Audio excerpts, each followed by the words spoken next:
Alhamdulillahi nahmaduhu wa nasta'inuhu wa nastaghfiruh wa nu'minu bihi wa natawakkalu alayhi wa na'udzu billahi min shururi anfusina wa sayyiati a'malina man yahdihillahu fala mudilla lahu wa may yudlil fala hadiya lahu.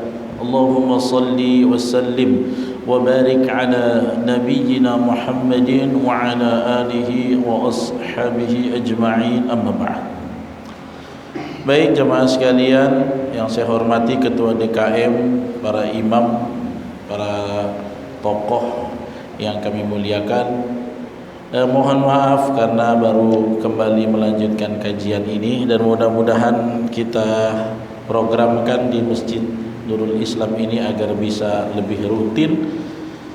Pekan lalu sebenarnya saya sudah pulang dari Mekah, tapi belum recovery lagi, badannya capek Pak karena 14 hari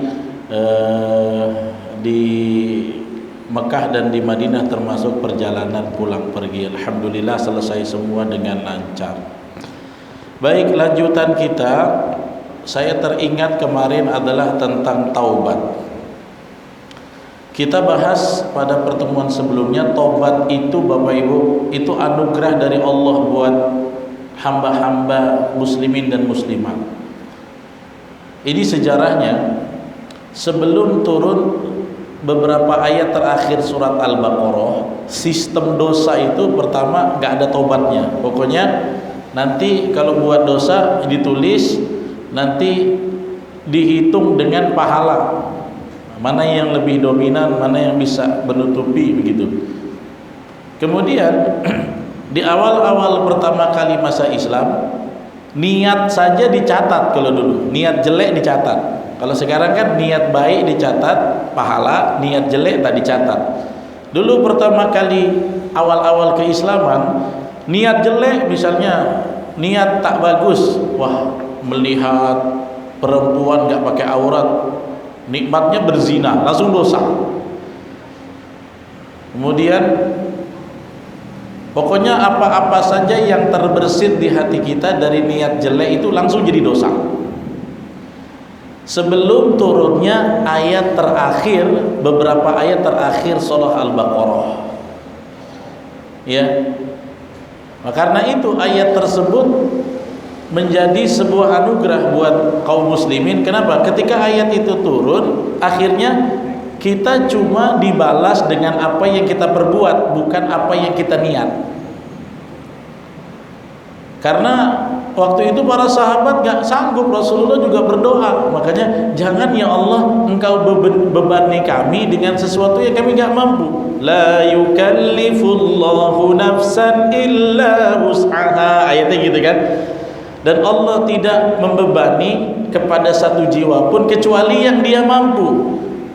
Kemudian apa ayat berikutnya? Laha ma kasabat wa 'alaiha maktasabat. Buat dia, buat seorang manusia itu apa ganjaran tergantung yang dia perbuat. Dan buat dia seorang manusia dosa tergantung apa yang dia perbuat, bukan apa yang dia niat. Semenjak ayat ini turun, diberlakukanlah dalam syariat, niat baik dicatat satu pahala, kalau direalisasikan dikali 10, niat jelek tidak ditulis kecuali direalisasikan. Itu sejarah dari tafsir surat Al-Baqarah ayat-ayat terakhir. Jadi dulu sistemnya niat jelek langsung ditulis malaikat. Semenjak ayat itu turun tidak ada. Makanya bunyi-bunyi ayat selanjutnya, Rabbana la tu'akhirna in nasina aw akhtana. Ya Rabb, ya Tuhan kami, jangan engkau azab kami kalau kami lupa atau kami tersalah, khilaf. Rabbana wa la tahmil 'alaina isra kama hamaltahu 'ala alladhina min qablina. Ya Allah, jangan bebankan kami umat Nabi Muhammad ini dengan hal-hal yang engkau timpakan kepada kaum sebelumnya. Jadi semenjak itu sistem penulisan dosa, kalau kita melakukan dosa diampuni, ada yang namanya taubat. Kalau kita niat saja, sejelek-jelek apapun niat, nggak ditulis, tidak ditulis. Karena apa? Lahama kasabat. Kasabat itu adalah kata kerja yang merupakan perbuatan fisik. Mau dia niat sejelek apapun, saya lihat perempuan itu, saya ingin zinahi dia, sejelek-jelek pun pikiran dia, tidak akan ditulis jadi apapun kecuali dia realisasikan. Alhamdulillah, saya waktu mengkaji ayat ini pernahlah mengkaji tematik, bersyukur sekali karena dengan adanya ayat itu justru kita diberikan kesempatan untuk menjauhi perbuatan-perbuatan yang bisa membuat kita menanggung beratnya beban dosa. Ya, begitu juga dengan taubat. Justru syariat itu ada, syariat memberi kesempatan taubat adalah solusi buat kita manusia di akhir zaman yang mungkin sulit untuk bisa mengendalikan hawa nafsu. Makanya ada kesempatan taubat. Dan Allah itu kalau ada kaum yang gak pernah melakukan dosa dengan ada kaum yang pernah dosa dan taubat, Allah lebih senang yang pernah dosa dan taubat. Jadi status, misalnya di dalam hadis qudsi dibilang ya, laukana, kalau sekiranya seluruh penduduk bumi ini ya sudah gak ada dosa lagi, Allah akan takdirkan ya qaumun yudnibun, satu kaum yang berdosa, wa yatubun, kemudian dia bertobat dan Allah kasih tobatnya. Saking apa? Allah itu suka sekali kalau ada hambanya yang tobat.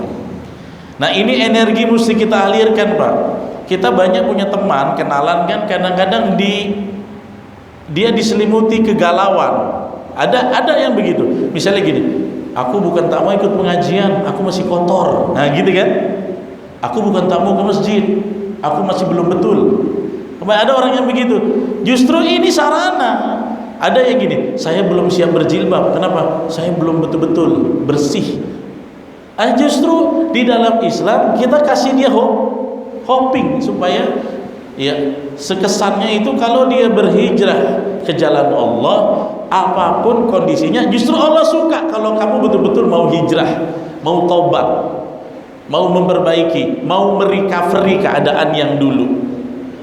Karena sekali lagi kami sampaikan, kalau ada kaum yang gak pernah dosa dibandingkan ada kaum yang pernah dosa dan bertobat, Allah lebih senang yang pernah dosa dan bertobat.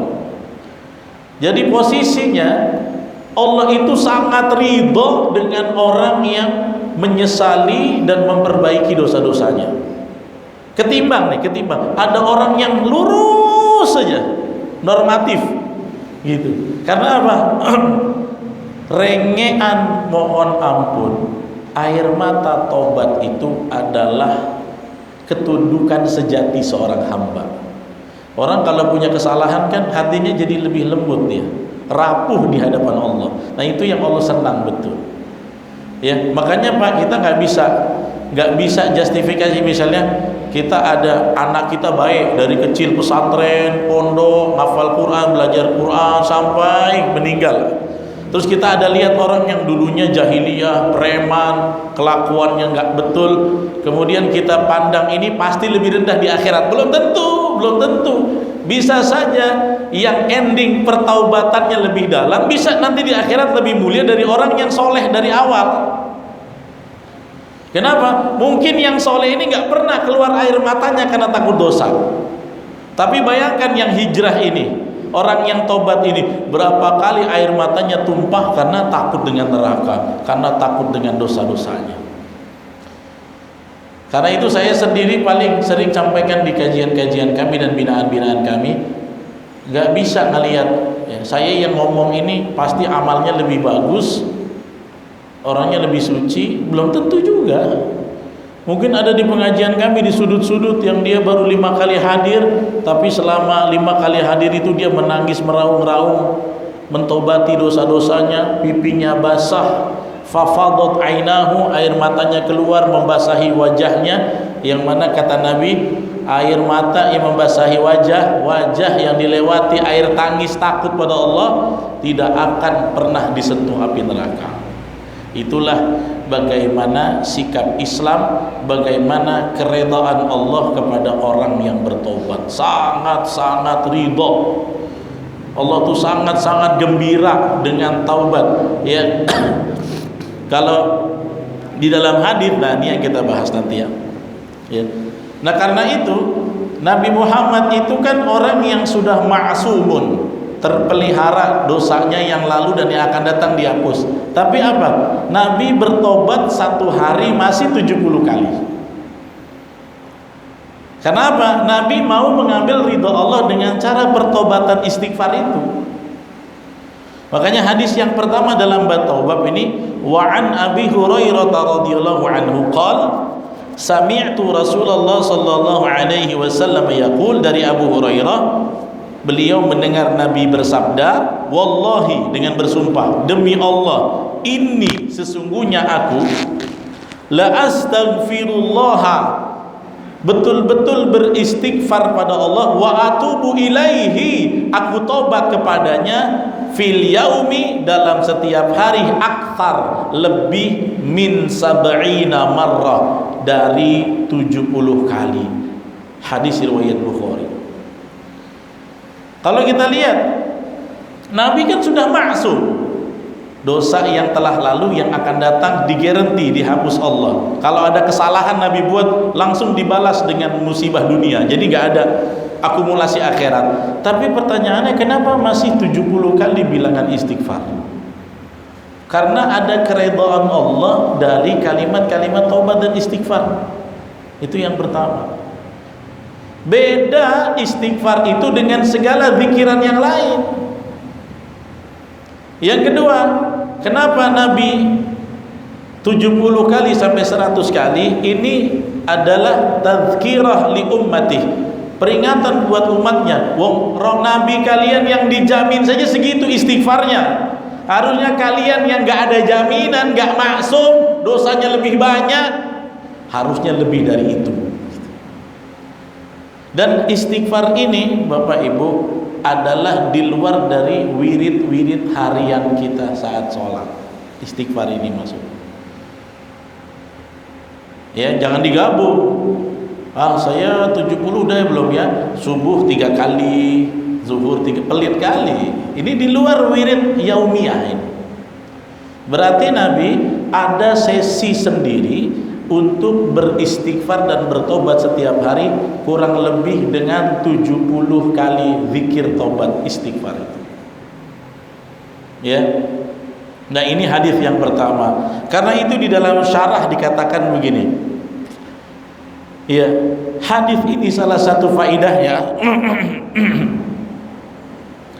adalah haddul ummah ala taubah wal istighfar, anjuran semestinya buat umat, ya, bukan buat Nabi tapi buat umat, untuk lebih banyak lagi tobat dan istighfar. Kenapa? Ma'akaunihi maksuman, padahal ketetapannya Nabi itu maksum, wa khairul khalaik, Nabi itu adalah sebaik-baik manusia dari semua manusia, wa qad ghafarallah, sudah diampuni dosanya, ma taqaddama, apa yang di depan, ya, wa ma ta'akhir, apa dosa yang sebelumnya di belakang sudah dihapus oleh Allah. Tapi Nabi masih bertobat dengan segini banyaknya. Makanya anjuran buat kita, mestinya kita lebih, minimal 100 itu, minimal 100. Ini terapi hati paling jitu, cuma susah kali diamalkan orang. Ini pahalanya luar biasa besar, tapi kenapa susah? Karena tantangannya ya godaan. Kalau Nabi saja masih seperti itu, ya, maka ini pembelajaran, pendidikan, ta'liman li ummati, kata Syekh Mustafa Al-Abugha.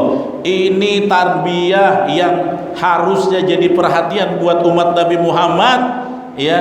Nabi yang punya derajat lebih, yang punya garansi maksum, sudah segitu luar biasa diampuni dosanya, masih istighfar 70 kali. Bagaimana dengan kamu yang derajatnya hanya umat? Mestinya kita itu butuh bilangan istighfar lebih banyak lagi. Jadi ini prioritas untuk kami dan kita semua. Saya bukan nasihati orang, saya juga harusnya begitu. Ya. Makanya ketika saya dulu sakit kritis di rumah sakit, waktu zaman-zaman masih Covid ada itu, salah satu amalan yang saya yakini mengeluarkan saya dari keterjepitan keadaan adalah saya waktu itu istighfarnya tobat satu hari 500 kali. Dan yang saya pilih dari sekian banyak istighfar itu istighfar Nabi Yunus. Sampai saya minta kirimkan sama keluarga, tolong kirimkan digital zikir itu Pak, yang pencet-pencet. Kenapa? Saya tidak mau kurang dari 500 kali. Gak ada solusi yang lain kecuali dengan banyak istighfar. Saat itu saya lagi pengen kali, ya Allah sembuhkan, ya Allah keluarkan aku dari sini, ya Allah aku ingin kembali lagi. Ya amal, kalau baca Quran mah udah sering. Baca Quran tetap satu hari 3 juz. Waktu lagi di atas ranjang katil pembaringan kritis tuh Pak. Dan istighfar ya itu saya hampir sampai 500 kali. Karena merasa apa? Wong Nabi aja 70 sampai 100. Apalagi kita yang lebih kotor, gak maksum, bukan Nabi, hanya umat biasa, lebih butuh banyak tobat daripada Nabi sallallahu alaihi wasallam. Itu hadis yang pertama. Hadis yang kedua, kalau tadi dari Abu Hurairah, kalau yang ini hadisnya dari Yasar Al-Muzanni radhiyallahu anhu, ya. Dia pernah mendengar Nabi itu memperingatkan umat. Dalam hadisnya apa kata Nabi? Ya ayyuhan nas, wahai kalian manusia, tubu ilallah, tobatlah kalian kepada Allah. Fa inni atubu fil yaum, sesungguhnya aku bertobat setiap harinya, ilaihi kepada Allah, mi'ata marrah, 100 kali. Kalau hadis pertama 70 kali, hadis kedua 100 kali. Inilah standarisasi istighfar Nabi, 70 sampai 100. Jadi kita sudah punya kesimpulan nih Pak dari kajian dua hadis ini. Salah satu sunnah yaumiyah, sunnah harian yang dilakukan Nabi hari ini, yang sangat-sangat mesti kita jalankan adalah bertobat dan istighfar satu hari berapa? Minimal 70 sampai 100 kali. Itu nggak lama sebenarnya, nggak lama. Kalau pakai yang paling standar astagfirullah 5 menit juga nggak habis, masih ada sisa 1 menit tuh. Walaupun ragam-ragam kalimat istighfar yang makthur, ya, yang riwayat-riwayatnya jelas dan sahih itu banyak. Istighfar yang paling bagus namanya Sayyidul Istighfar. Nah itu kalau dibaca sekali mungkin ya bisa 10 kali lipat dari astagfirullah, karena panjang kali dan isinya redaksinya pengakuan-pengakuan hati.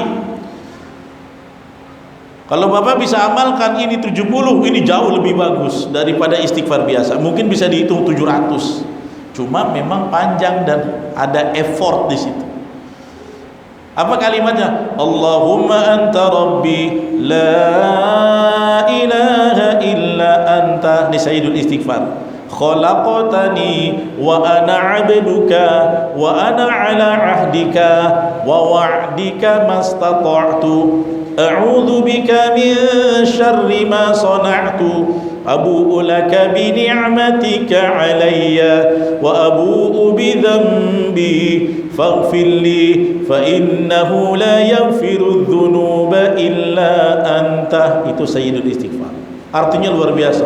Allahumma anta rabbi, ya Allah engkaulah Rabbku, khalaqtani, engkau menciptakanku, wa ana 'abduka, aku adalah hambamu, wa ana 'ala ahdika, aku di bawah janji denganmu, wa wa'dika mastata'tu, janji-janjimu ya Allah, janji-janjiku kepadamu ya Allah telah aku lakukan semampunya.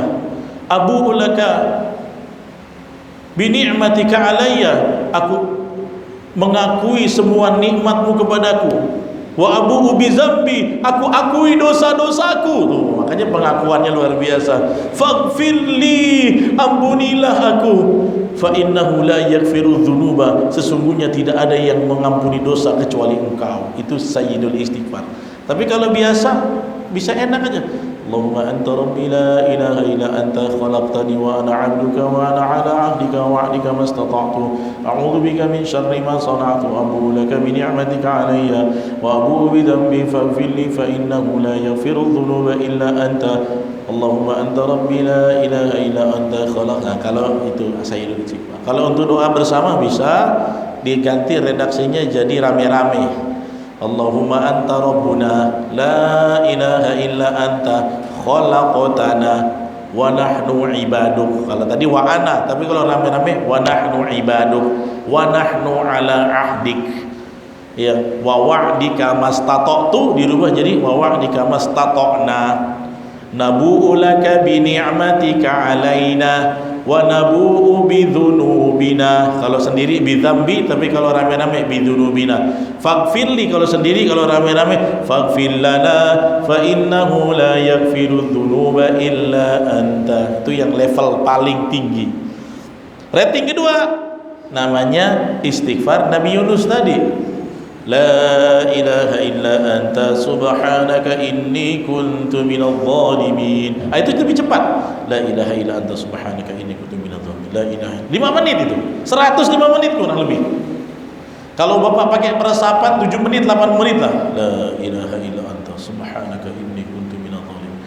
Kalau enggak percaya kasihatnya Pak, coba amalin seminggu nih. 100 la ilaha illa anta. Terus Anda inventarisir dalam sepekan ini apa masalah-masalah saya, apakah diuraikan Allah? Nggak percaya, cobain Pak, coba. Waktu itu waktu saya sakit COVID itu permintaan saya apa? Ya Allah, ya kama khalasta Yunus, ya sebagaimana engkau bebaskan Nabi Yunus dari isolasi perut ikan paus, maka bebaskan saya dari cengkraman isolasi di sini. Itu permintaan saya. Waktu itu kan Nabi Yunus lagi udah mentok Pak, antara hidup dan mati dalam perut ikan. Nabi Yunus lebih dahsyat penderitaannya, dia gelap bau. Saya separah-parahnya di rumah sakit masih ada AC-nya, masih ada makannya diantar suster. Maka ya Allah, inilah yang aku minta. Kalau Bapak pengen amalkan, coba setiap hari 100 istighfar Nabi Yunus. Rasakan dalam satu pekan masalah apa yang Allah tuntaskan untuk kita. Istighfar Nabi Yunus. La ilaha illa anta subhanaka inni kuntu minadh dhalimin. La ilaha illa anta, ya Allah tidak ada ilah selain engkau, subhanaka maha suci engkau, inni kuntu minadh dhalimin, aku sebelumnya termasuk orang-orang yang zalim. Maksudnya apa? Zalim dengan melakukan dosa pada diri sendiri. Itu pengakuan juga. Rating setelahnya istighfar atau tobat Nabi Adam. Ya. Itu istighfar yang rating ketiga.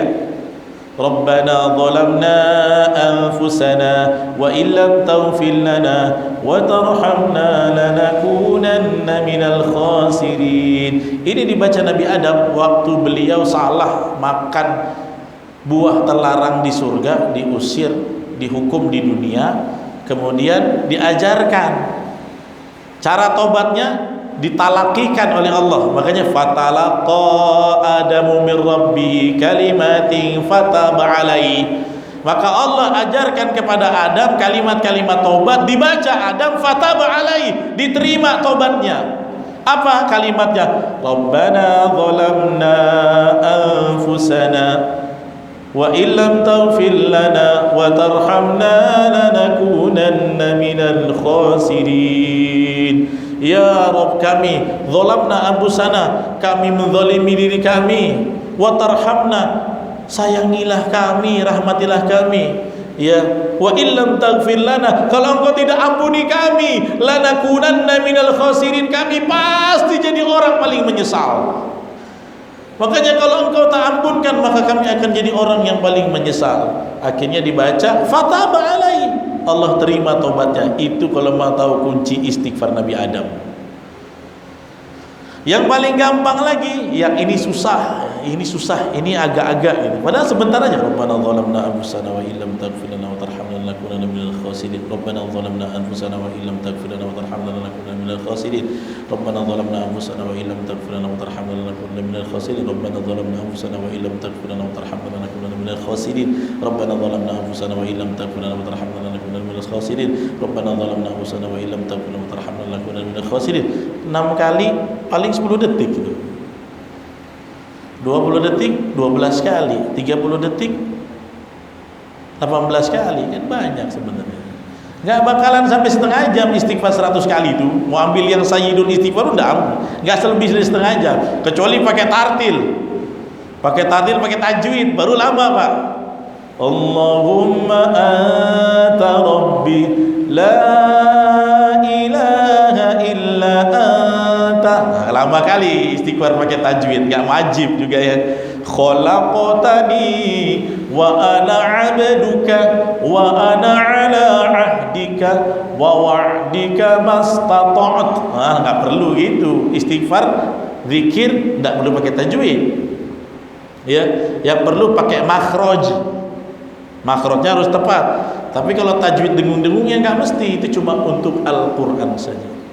Ini nggak bisa juga ya, istighfar biasa, astagfirullah, astagfirullah, astagfirullah, astagfirullah, astagfirullah. Ini paling singkat ya, nggak sampai, paling 4 menit. Saya bilang 100 kali mudah kan, tapi kenapa susah diamalkan? Banyak orang yang pengen hidup di bawah sunnah tapi masih susah istighfar 100 kali. Ini sunnah yang paling nggak pernah ditinggalkan Nabi. Makanya saya selalu bilang, jangan mendeklar aku adalah sesuai sunnah, dia tidak sesuai sunnah. Istighfar kayak Nabi aja belum bisa diamalkan. Sunnah itu nggak bisa dilihat dia itu udah sunnah hidupnya, dilihat dari jenggotnya, dari celananya, dari pecinya, dari kok, nggak bisa. Sunnah itu attitude, amalannya.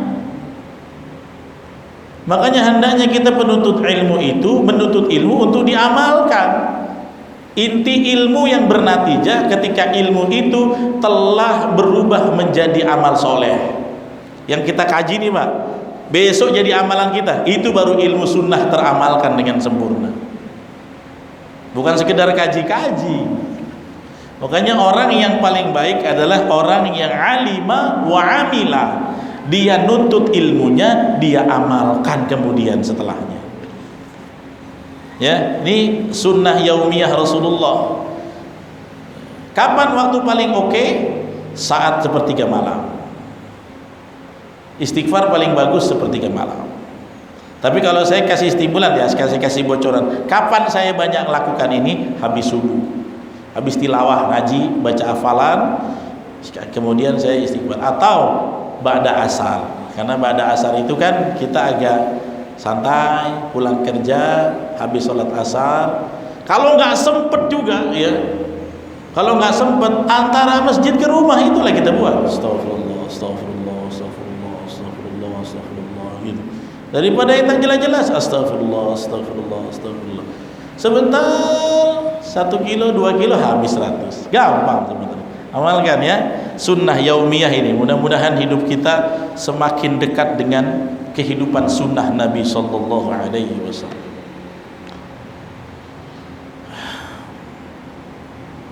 Apa faedah dari hadis yang kedua? Ma'ama qablahu, dan begitu juga hadis yang pertama tadi, annal matlub, dalam syarah Riyadhus Shalihin disebutkan sesungguhnya yang diinginkan dari 2 hadis yang dicantumkan Imam Nawawi adalah kathratul istighfar. Kita itu banyak-banyak melakukan zikir dengan istighfar. Wal musara'ah ila taubah, dan cepat-cepat bertobat kalau kita sadar kita baru saja terjerembab dalam satu kemaksiatan. Cepat-cepat. Jadi tobat itu memang mesti cepat, jangan lambat-lambat. Ya. Hadzal hadis, kemudian Syekh Mustafa Al-Bugha mengatakan hadis ini ya, dan hadis sebelumnya minal adad disebutkan 2 jumlah, satu 70, satu 100. La yaqsudu bihi tahdid, tidak ada maksud untuk membatasi, enggak ada. Jadi hadis tadi membatasi. Misalnya ada orang yang baru bisa istighfarnya sehari 10 kali. Wah, engkau enggak sunnah, jangan langsung begitu. Ya itu bagus daripada dia enggak istighfar sama sekali. Tapi kalau mau ikut kebiasaan istighfar Nabi ya 100 kali, 70 kali. Tidak ada batasan. Kemudian istighfar Nabi itu 100 kali. Kamu berapa kali? 1000. Bid'ah itu. Enggak. nggak ada. Ya, karena kata para ulama, ya, tidak ada la yaqsudu bihi tahdidi, tidak ada maksud dalam bilangan 2 hadis tadi pembatasan jumlah, nggak ada. Kalau bisa 5.000 lebih mantap. 5.000 lebih mantap. Asal jangan dipersyaratkan. Karena saya pernah dengar begini misalnya, ada seorang guru mau ngasih tongkat. Tongkat itu kan sunnah ya. Siapa yang mau tongkat ini?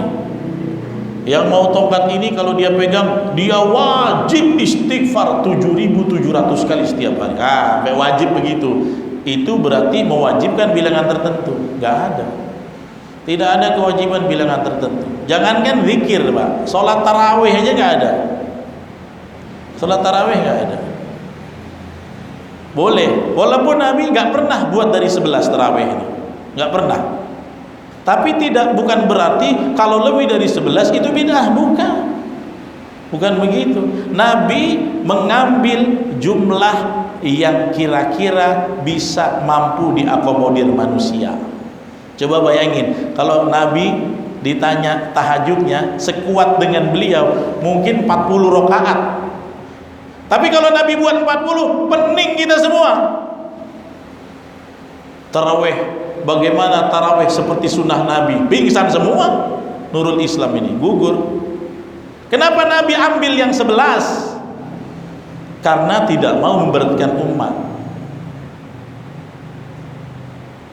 Yaitu bagaimana kebijaksanaan Rasulullah. Ketika untuk beliau sangat menitik beratkan pada amal, tapi ketika perilaku beliau akan menjadi ketetapan syariat, beliau tidak mau ambil yang membuat umat berat. Bayangin aja kalau tarawihnya Nabi seumur hidup beliau 40 rakaat, besok orang mau masuk Islam mikir-mikir 30 kali. Mau enggak engkau masuk Islam? Tapi katanya di Islam itu tarawih 40 rakaat ya. Iya, cuma tak jadilah aku. Kafir aja lah aku katanya. Capek kali. Kebijaksanaan Nabi seperti itu. Dan Nabi itu kalau ngasih stimulan amal yang gampang-gampang, gak usah yang berat-berat. Umat hari ini kan kita kasih yang mudah-mudah ya Pak. Lebih senang Bapak dengar yang begitu. Amalan yang mudah-mudah gitu ya. Yang ringan-ringan tapi betul-betul kita amalkan. Itu lebih baik ya. Nah itu ya. Hadis berikutnya tentang seorang laki-laki yang kehilangan unta tunggangannya di gurun pasir. Ini adalah hadis tentang tamthil, permisalan bagaimana senang, bahagia dan ridhonya Allah terhadap orang yang tobat.